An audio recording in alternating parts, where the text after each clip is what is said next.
Good day and welcome to our demonstration and explanation of Windows 11. We're going to take this current Windows 10 machine, which is running Windows 10 20H1, the dev version of it, which is basically the fast ring, for those who are familiar with that cycle. If you're not familiar with it, don't worry about it. Just basically know it's the most current beta you can get. You can readily get of Windows 10. We're going to take that operating system. We're going to run Windows 11 in it in a virtual machine. We'll show you how to do that. So we'll have a link on our webpage at www.urtech.ca, this one right here. We'll have a link providing a download for the file that I'm about to use, which is Windows 11 build 21996. It was leaked a few days ago, and I have mounted that drive so we can take a look at it, at the actual loose files before we get into running it. So let's just go in and take a look. And if we go into, say, the sources folder, which is really where the files are, the core files are, you can see that the build is apparently from, in this case, close to 3 weeks ago. I'm going to save you the time. There's nothing I found dramatically interesting on a very quick scan of the files. So let's get to running this in HyperV on our Windows 10 machine. But if you don't have HyperV installed, simply right-click on the Start button, go to Apps and Features, and you'd think you'd just be able to go into Apps and Features and add the optional feature, but you can't. You gotta go old school. So let's go to Programs and Features on the right side, and you think you'd be, no, but you can't. Click on old school Windows Features. And in here, you'll see HyperV right there. You just want to turn that on. I already have it on. And so I'm just going to close that and we can ignore it. So let's go now to HyperV Manager. There it is. I already have a Windows 10 in here, but we're just going to ignore that. It's one I just used for testing. In your case, you'll probably have everything empty in here. And what you want to do is click New and click New Virtual Machine. We can call this anything we want. So let's click through this one. I'm going to call this Windows Win 11 test. I really don't care where it stores the data, so that's fine. I'll leave that. It says Generation 2, important. You must do that. How much memory do you want to start it up with? Well, the least I want to start it up with is 2 gig. Most important to use dynamic memory for this. I shouldn't say most important. For most people, that's what you're going to want to do. For those of you who aren't familiar with dynamic memory, all it does is it takes more memory when it needs it, and it gives up memory when it's not using it. Back to the host, which is, in my case, this Windows 10 machine. Okay, so let's click Next here. I do want it connected. I'll explain in a minute why you may want to leave that as not connected. Okay, next. I really don't care where it puts the hard disk for this, for the purpose of this example. Installation options. Yes, I am going to install an operating system, and I'd like to do that now. So I'm going to go find the ISO, which I have my downloads. There it is. And I'm going to select Next. And yes, that's fine. It'll create it. And you think, well, we'll start it up. Nope, don't do that. Right-click on it, select Settings. And, pretty important thing to do is change this from one processor to, certainly more than one. I'm going to set mine to 4. And I'm going to set the priority on this to 95%, so that it's basically, this is like 3 3/4 CPUs then, as a minimum. And the only thing you might want to change in here is integration services. You can turn on guest services. If you don't know what that is, don't worry about it. You can leave it on or off. It's off for a reason. I'll turn it on for fun. And then all we want to do is right click and start this. And double click on it down at the bottom here, and we'll get a nice window up. Press a space bar or anything else to get it to run. In my case, I waited too long, so I just powered it off. I'll click Start again, and it'll come up, and I will quickly, there we go, press the space bar, there we go. Okay, so now as we're running through this, I will give you the minimum specs so we can be efficient about it in the interim between the setup steps here. So I'll click Next, select Install Now. And yes, this looks exactly like the same setup that's been around, oh my God, forever. So, which is fine, right? This is not the place they need to be spending their time. They need to be spending their time on making things better. And you think, okay, now we're in Activate Windows. Oh, what do I do? I don't have a key. Don't worry about it. Like, I don't have a product key at the bottom. You can select any version you want. I will select Windows 11 Pro. Click next. I accepted the terms, licensing terms. Oh my goodness, I read all of this. You do not have to scroll this, by the way. I'm just doing it to show you. Next. I don't want to upgrade anything, so I'll click in custom install, and yes, on this unallocated empty disk that I created. Click next. And this will run quite quickly. So what are the minimum specs? Well, you almost certainly have it, but we'll run through it anyway. 1 gig of RAM. 1 gig of RAM for 32-bit, 2 gig for 64-bit. So you're going to need 2 gig. One of the questions that I've received is, why would they still make 32-bit? Well, there are some very low-end applications that are just cheaper with 32-bit. So, for instance, digital signage. And you think, that big a market? Oh yeah, there's a lot of digital signs out there, and there are more coming. So that's just one of many examples. So we'll leave that alone. But it needs a 1 gigahertz processor, so you've got that. How much space? You need 20 gig for 64 bits. That's what you're going to need. In the off chance you're running 32-bit, it only needs 16 gig. It needs to be able to run DirectX 9, which of course yours does, because everything does. Windows 10 is running DirectX 12, so you're going to be fine, I'm sure. The display, the minimum resolution is 800 by 600 pixels. I'm certain you've got that, so we can skip that. Then there's two questionable things. One is UEFI, so let's explain that. UEFI is basically the new BIOS, the basic input-output system. And if you're not familiar with that, that's the stuff that you can get into before the operating system loads. And it's really the firmware that tells the operating system, whatever operating system you're loading, what the hardware is capable of. So, does it have USB ports? Does it support a keyboard? Does it support a touchscreen? Does it have a hard drive? Blah, blah, blah. That's the kind of thing that's in the UEFI. And you think, well, why are they using UEFI versus the old school BIOS? BIOS has been around forever. Yeah, so two things on that very briefly. UEFI is just better. It lets you use mouse. It's a lot larger, so they can load graphics and things into it. It's prettier, and it does a lot more. That being said, I'm not sure from what I've read that UEFI is going to be required, but it seems likely. Also, TPM 2.0 seems likely. I believe in this particular build, it is absolutely required. And you think, what is TPM? Simple, Trusted Platform Module.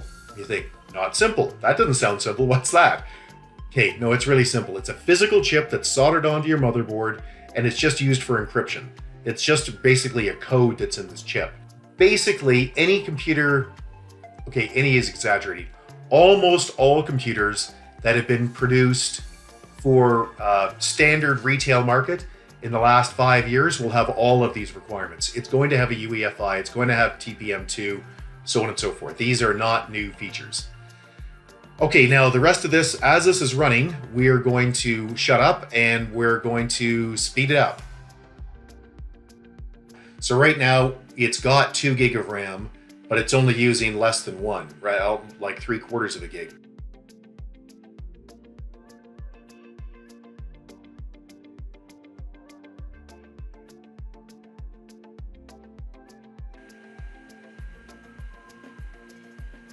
Okay, so I'm in Canada, so I'm going to scroll up to Canada. The only real reason to do this, by the way, is it changes the license agreement and the store. It will also suggest keyboards and things, but that's what I said was mostly accurate. Okay, no, I don't need a second keyboard. The US keyboard was fine. We're going to click through this quickly because while it looks substantially different, it's the same old thing. There's not a single thing in this that I have seen that's different from Windows 10 substantively. The wording is different, the graphics are different, but it's the same. And I'll explain the two places where other people, other reviewers disagree with me, and I'll just trust me, the same enough. I'm going to set this up for personal use. That's basically just asking is it on a domain or not. It is not. So here, I'm going to enter my demo Microsoft account. And most people will get a password here. I did not because I'm using the Microsoft Authenticator. One of the things you may ask is, well, I don't want to set up a Microsoft account. I just want to use a local account. Well, in which case, you'll recall when we were setting up at HyperV, we gave it a network. And don't do that, and you'll be offline, and then you'll be able to set up a local account. Okay, create PIN. Yes, always create a PIN. and I'm going to set up a stupid pin that I would never use. 1122. Let's do 6677. 1122. And you think, well, why are you showing me that, dude? I know your password. No, you don't. You know my PIN. It's the beauty of a PIN. A PIN is only usable on the local machine when you're at the console. So now you've got my PIN. If you remote to this machine, which good luck getting through all of the security, but you know, it can be done. If you get through all of the security to get to this, the PIN will be of no use to you at all. Okay, so now this is a point, this is asking about OneDrive restoration, restoring your files. And this is a place where a lot of reviewers have said is new. It is not new. Previously in Windows 10, what it does is it asks, hey, do you have OneDrive? And do you want to set it up? And you say, yeah, of course I do. Well, when you do that, it sets things up for you automatically and restores things. This is just a much prettier way to ask you the same question. Do you want to restore? And I'll say, sure I do. In fact, in my case, I don't want to restore from either of these devices. I'm going to restore from a different device. I'm going to restore from my Dell.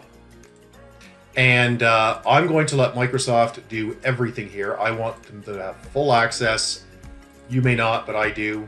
In case you're wondering why this is here, why you can't just answer this all in one giant form, say just accept defaults like they used to, it's because GDPR, the General Data Protection Rule in Europe. Every security question, privacy question needs to be on its own sheet and on its own page.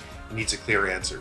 This is also something, this is the second place where people say is new. This is not new. This has been part of Windows 10.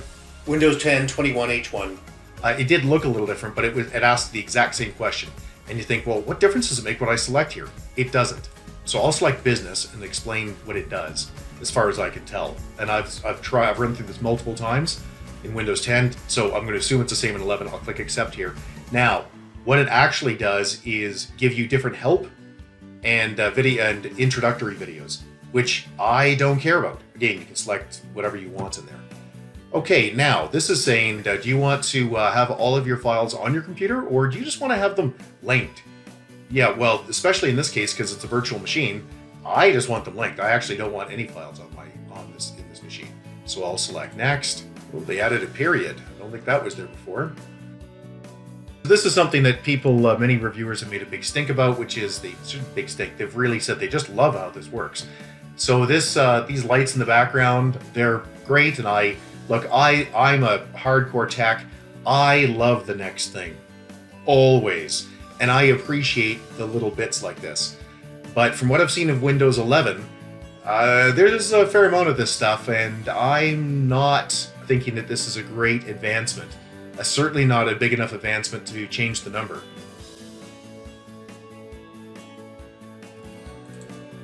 Now you'll notice that this just went to some sort of weird lock screen, and that the Control-Delete in the top left-hand corner is grayed out, which means you're toast. So you can shut this down and reboot it, won't make any difference. What you've got to do is go to the top here and select Basic Session. Bingo, that turns off some of the features. You'll be back in functional. Okay, so let's go through this. Look, there are two really big changes here. The first is the user interface has rounded icons, rounded corners. Great. The second is that they have centered the taskbar, very Mac. I don't like it because it's Mac, and I also don't like things that aren't in the same place every time. Okay, so let's show you what I mean. I'm going to click Start, and let's go get the calendar. I'm just going to take the calendar, right-click on it, and I'm going to pin to taskbar. You see how this bar changed? Things moved on me? Hate that. Just hate it. So I'm going to right-click on this, and I'll unpin. And what I will do is, the very first thing I'm going to do is something Microsoft doesn't want you to do probably, which is to right-click on the taskbar, go to taskbar settings, and in the top here, okay, we have to activate it. Sure. So let's activate first.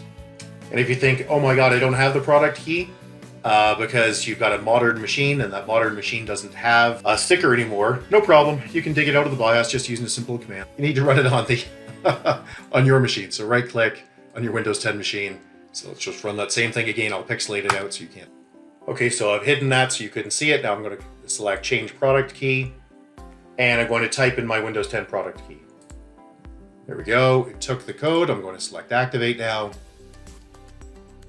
Done. Easy peasy? Right. I'd like to interject for just 10 seconds and ask you to click like if you found this video useful. Our site is dedicated to explaining technology in simple ways and providing cookbook answers for technical problems. We spend a lot of time on Windows 10 and Windows Server. We spend a lot of time on Azure, Office 365, but mostly our products are about how-tos. Lots and lots of cookbooks like how to uninstall something when it's stuck.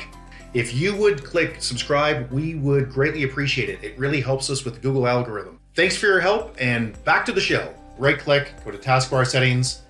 Now that's activated, we can change taskbar alignment from center to left, where God meant it to be. Okay, so one thing I can't seem to do is drag this around, and I can't right click and unlock. So that bar is stuck at the bottom now. I know my daughters, for instance, like having the start bar at the top, so everything waterfalls out. They won't be able to do that, at least not with this version. This is pretty early, so don't panic about some of these details. It'll get there. I've looked through here and confirmed that I have not seen an unlock option. But there are a few things that are of use. The first is being able to go into the icons of the taskbar. So you can just right click and get rid of these things. So for instance, let's say I don't want the store. The store is just the store. So I can right click and unpin. But I can also go into select which icons appear in the taskbar. And I can turn on things like the Windows security. You can see down here, right? Actually, I will turn that on because I do want it on. I can turn on the OneDrive icon. And again, I do want that on. And location notification, I'll leave it off. Let's go back. And we'll also goof with the turn system icons. These are other things in the system tray. So you can turn some of these things on and off. I do not want the microphone on for the sake of what we're doing here. And yeah, I think we'll just leave the rest. Okay, now let's take a look at a couple of things. I'm going to right click on the start button and see if there's anything new here. A quick scan shows me nothing shocking, which I guess isn't the end of the earth. Let's go look at Device Mangler and see if that comes up with anything that's interesting. Any new devices or weirdness. Now again, this isn't a virtual machine, so it is weird just naturally.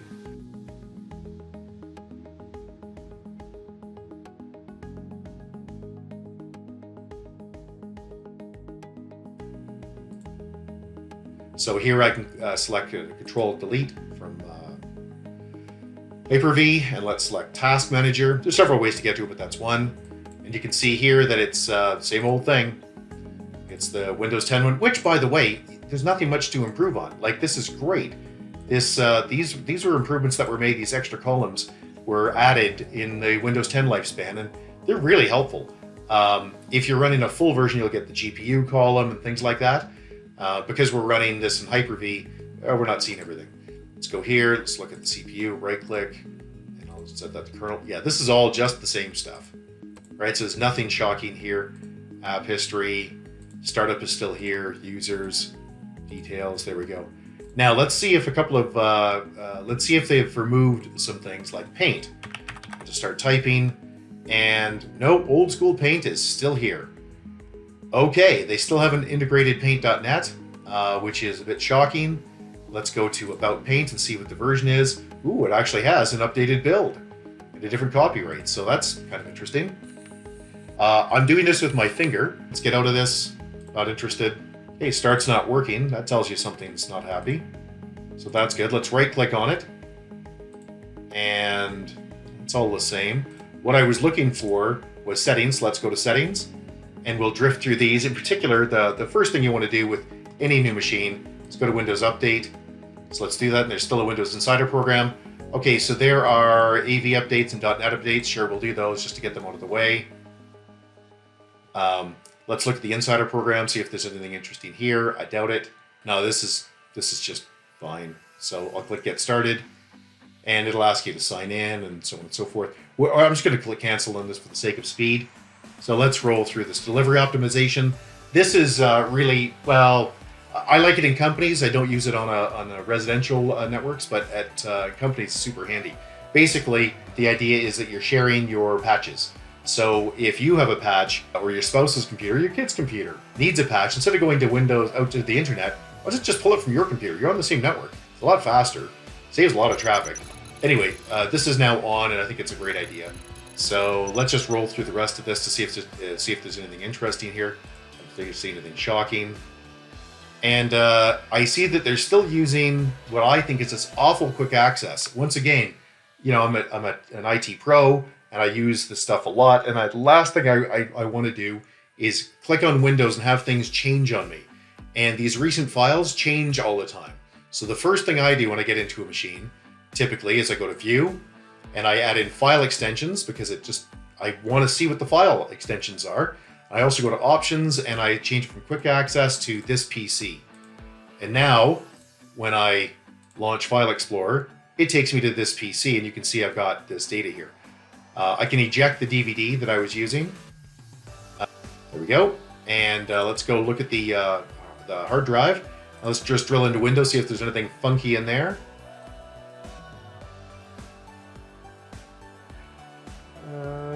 Upon a very quick scan here, there's nothing that's jumping out at me, but this is a really insanely quick scan that's not going to be particularly, yeah, this is not a proper investigation. So I'm just saying it doesn't look like there's anything shocking in here that's different. Let me just check in here. I want to turn on hidden files as well and see if there's anything more that's hidden. No, just program data and OneDrive temp. Okay, so nothing too interesting there. Let's look at the user profiles and let's drill into mine. And yeah, same old, nothing too shocking again. Although they have renamed OneDrive, that's good. So instead of being OneDrive with the full path for the company and so on and so forth, it's just now OneDrive. Okay, that's fine. Let's look at app data, see if there's anything fun there. No, local low, that's fine. Let's take a quick look at the registry. Just make sure it's got the same hives. And I can't click the start button. It's already failed. Okay, well, we'll reboot in a minute and come back to it. Let's go back through the rest of these things. So search. This is better known as Cortana. People are making a big deal of this. I'm not. You know, you can do lots of cool things with 10 times 15 divided by the square root of 7. Pretty cool, eh? You can ask it questions like, what's the temp in London? Of course, there's lots of Londons out there, so let's see which one it comes up with. I guessed London, England. Okay, I could have gone with London. Let's do Ontario. See if it comes up with that. Yeah, got it. Good. Okay, so Cortana is just as good as always. Again, people are making a big deal of this. I'm not. It's a slight revision of what you've already got. So let's go through here. Is this the widget? No, that's task view. So let's click on that.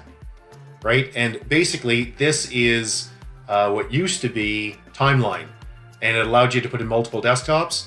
Not worried about it. We're just going to leave that alone for the moment. Let's go to widgets. Widgets, you think, wow, that's just great. That's a whole new thing. No, it's not. In Windows 10, you can see it's right here, right? So let me click on this in my Windows 10. There we go. Now let's look at this and go, wow, that just looks awfully familiar. Now this is kind of cool. I mean, it does learn things. So if I go into here and I say, let's find something I really am not interested in, some entertainment garbage or something like that. Here, ET Canada. I'd rather die than go to ET Canada. So if I click on this, hide this story, it will go away, but it will ask me, well, I'm not interested in the story. I don't like ET Canada, or there's a problem. This is offensive to me. No, I don't like ET Canada. And it will learn and it won't send me that stuff anymore, which is great. Interesting, sure, but exactly the same as what we have here. Well, exactly is a minor exaggeration, a tiny improvement. File Explorer we've already shown. Edge is Edge. Let's just check the build. Now I'm running on a dev version here. So let's just take a look at what my dev version is. This is on my Windows 10 computer right now. So let's go up here and select Help and Feedback and go to About. Edge. Edge, by the way, if you're not familiar, is really just a custom version of Chrome. It is exceptionally good. Okay, 930916. Let's get rid of that and let's see what it is here. I'm just going to confirm this for the moment so I can get through this and go see what this is. About Microsoft Edge. 90. Wow, this is an even older version. Oh, because this isn't dev. This is just a regular build. Okay, fair enough. That's fine. Let's get rid of that. So that's not all that interesting. Go down and look at network. Nothing interesting. Here, I find the taskbar to be quite thick, quite fat. I really want to be able to shrink that down. It's taking up way too much real estate. I also, as I said before, want to be able to move it around. The notifications here are slightly different than they were before, but not enough to care about. So don't get all excited or upset about it either way. It's pretty much the same thing. I'm going to clear these notifications. Let's show you something that is interesting. So let's go to Well, let's just go to Edge. So you've got your minimize like you had before. Look at the restore window now. Well, that's different. It's basically a built-in snap. So, you can still snap things left to right, top to bottom, that kind of stuff, right? But now you can just do it off of here, which is actually, not a bad idea. Again, is that an improvement? Sure. Would I pay for it? I don't think so, man. Sorry, not that big a deal. Let's take a look at WinVer. See what it says. I can't start it. Okay, let's shut this down now. So I'm going to right-click because something's screwed up here. So I'm going to right-click and I'm going to restart just to see if it can finish off whatever is stuck. Something's buggered up. What I really want to know is, are there actual improvements? Things like, where's the 128-bit version? Which, almost, well, shouldn't say that. I don't know whether it almost came out with Windows 10, but it was certainly rumored to be being worked on under Windows 10, back in 2015. I got to think they got a 128-bit version coming. What are the security enhancements? How is BitLocker? What are the Hyper-V improvements? Because so far, what I've seen is a whole lot of the same with rounded icons, which is just fine, but not that interested. So 11226677. There we go. Sweet, huh? Well, let's see if I can turn this enhanced session back on and see what happens now. Or if it just locks on me and I'm toast again. Yeah, I'm still toast. Okay, so I've got to go back and go back to basic session. Okay, that's fine. So right now I'm going to right click on this. Let's see if I can left click on it. I can now. Okay, wonderful. So you can move these things around. You can pin them. You can right click on them. There's nothing really shocking here. If I right click on the desktop, it's the same old context menu. Look at this. In this case, they're not even rounded, which is weird. Yeah, I personally would much prefer that Microsoft just spent time finishing Windows 10 before they brought out Windows 11. When I say finish Windows 10, I'm talking about get rid of all of the old UI stuff, all of the old control panel stuff, all of the old properties for things, and get to the new UI. It's been half-baked for years, and because I'm an IT pro and this is what I do for a living, great for me. Makes it a little more complex, I get paid, makes me happy. But is it the kind of thing that the average user wants? No, the average user wants everything to be in its place. Okay, so what I'm going to do now is right-click and go to Apps and Features. And one of the cool things you can do is let's just show you. I can scroll down here and I can go to Programs and Features. Let's see if it still brings up the old one, knowing yes, of course it does. And I can go to Windows Features, and under Windows 10 at least, under Server 2019, which I think will also tie into Windows 10, I can put Hyper-V and Hyper-V, which is pretty cool. I can click OK on this. Oh, it's just doing the management tools. In Server 2019, you can put a Hyper-V inside a Hyper-V, which when you start nesting your virtual machines, it gets confusing. But there are some times when you want to do that. I'm just going to go back and see if I can turn that on now, knowing that I almost certainly can't. Hyper-V. Can I click on any of this? Hyper-V services. Well, I'll turn this on and see what we can do here. Okay, so let's try to get into Hyper-V now. Hyper-V Manager. And just for fun, let's see if we can run a VM and a VM. So let's go to, click on this one. We'll do a quick create. Boy, that's pretty cool. Okay, so the point is you can nest virtual machines with it, which is great. So let's click Start and go to WinVer. See what it comes up with for version. Windows 11. Yeehaw, Billy. Okay, and let's right-click on this and select PowerShell Admin. Yes, run it. And what I want to know is what version of PowerShell is this? There we go. Did something silly there. So it's 5.1. It is not running PowerShell 7. Not yet, anyway. All right, let's spend another second on the Start menu. We'll go Start menu, and then we'll drill into All Apps.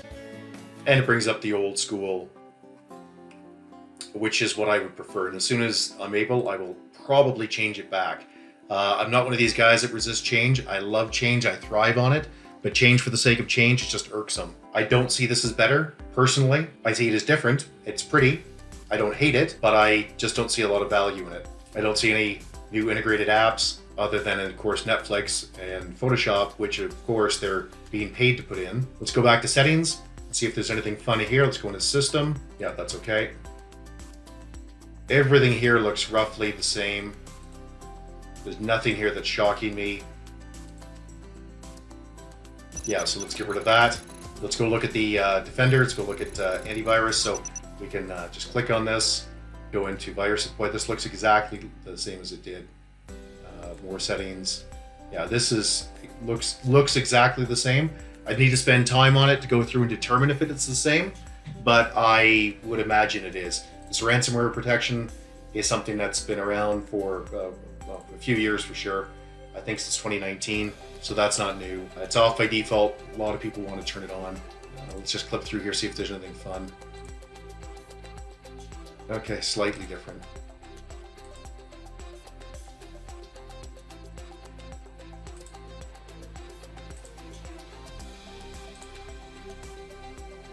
Okay, this looks roughly the same. Okay, let's get out of here and let's close that. Let's go into settings.